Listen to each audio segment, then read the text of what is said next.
reproduire la solitude de là où j'habitais. Tu vois, j'étais dans une petite ville dans les montagnes, il n'y avait personne d'autre qui faisait ce que je faisais sur Internet.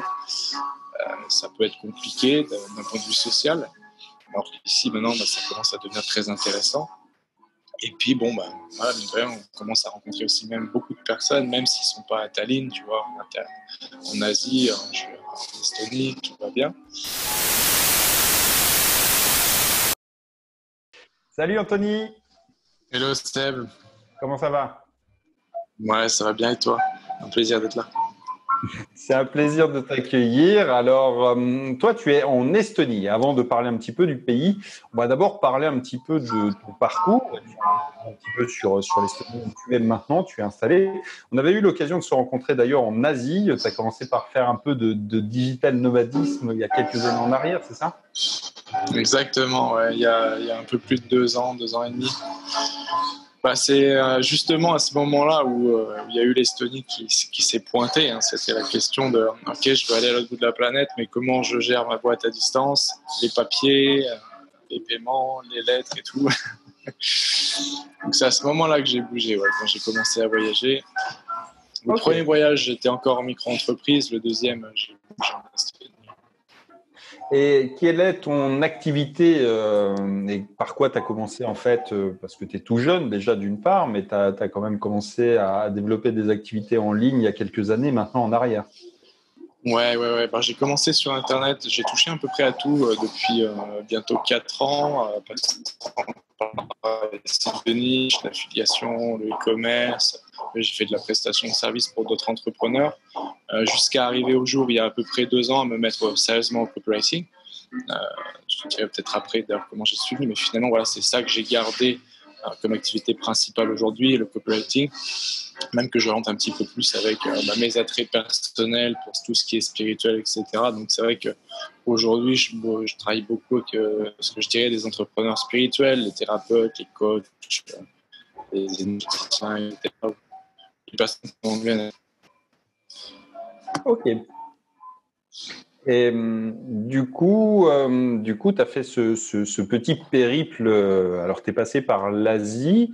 Et d'où vient cette envie du voyage? Pourquoi tu as voulu bouger un peu comme ça? Et pourquoi t'es installé, hormis peut-être l'aspect administratif pour l'Estonie, mais qu'est-ce qui t'a poussé à quitter la France et puis à voyager? Alors très simple déjà, c'est que j'ai pas fait des longs voyages quand j'étais jeune, tu vois, mais les petits trips c'était de l'Espagne, l'Italie, c'était les frontaliers, tu vois, qu'on nous emmenait quand on était jeune, ou même ne serait-ce que bouger en France, hein, quand j'allais en famille, j'aimais beaucoup. Je me disais, j'aimerais beaucoup aller découvrir, tu vois, sur la map monde qu'on avait à la maison, là sur la table du bureau, j'aimerais bien aller là, voir à quoi ça ressemble. Et finalement, après, tu grandis et c'est là où j'ai eu plus d'opportunités de me dire, bon, écoute, je commence à gagner ma propre thune, je peux peut-être partir voyager. Puis il y a eu un voyage, voilà, avec une personne avec qui j'étais à l'époque, en Malaisie. Donc c'est là finalement où j'avais pas plus d'attente que ça, mais on est parti un mois. Et en un mois, ça a suffi pour découvrir un petit peu, tu vois, toute la culture asiatique, un fonctionnement différent. Et puis quand je suis rentré, j'avais simplement déjà pas envie de rentrer, 2 envie de repartir tout de suite. Donc c'est là où j'ai chopé un peu ce virus du voyage, où je pense que voilà, j'ai planifié le voyage suivant quelques mois plus tard, juste le temps de réunir ce qu'il y avait besoin. Et ça a commencé par là. Après, l'Estonie, je dirais que c'est arrivé plus comme un point stratégique. Si tu veux, j'ai ma famille en France quand même, donc je retourne les voir de temps en temps.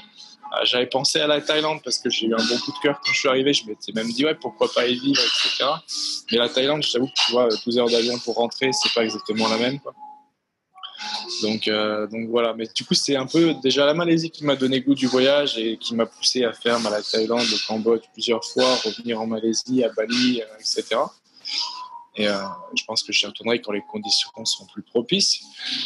Mais voilà, du coup, en attendant, je me suis expatrié en Estonie parce que, comme tu disais, la simplicité déjà administrative, le fait qu'il y avait un certain réseau d'entrepreneurs aussi qui commençait à se créer. Parce que... Salut, c'est Seb, j'espère que tu as aimé ce petit extrait. Si tu veux découvrir la suite de cette discussion, de cette histoire, eh bien, je t'invite à te rendre dans la description de cette vidéo pour accéder à un lien qui te permettra de découvrir ce témoignage et pas seulement celui-ci, puisque j'ai décidé pour l'occasion de faire appel à tout un tas d'expatriés, d'entrepreneurs nomades, de digital nomades, pour raconter leur parcours, leurs histoires, puisque trop souvent on me dit oui mais toi t'es parti, c'est mais moi je suis pas comme toi, moi j'ai peut-être une femme, des enfants, une famille, bref que sais-je, et justement l'objectif c'était de te montrer que c'est possible aussi pour toi, c'est possible quand on est une jeune femme, c'est possible quand on est une moins jeune femme, c'est possible quand on est en couple, c'est possible de le faire avec des enfants, c'est possible de choisir finalement aujourd'hui cette vie de liberté, et pour en fait en avoir un meilleur aperçu, j'ai proposé, j'ai demandé à quelques amis qui sont aux quatre coins du monde de venir me raconter leurs témoignages. Il y a des gens qui sont partis en étant étudiants, qui ont utilisé un visa très spécifique, il y a des gens qui sont partis et qui sont salariés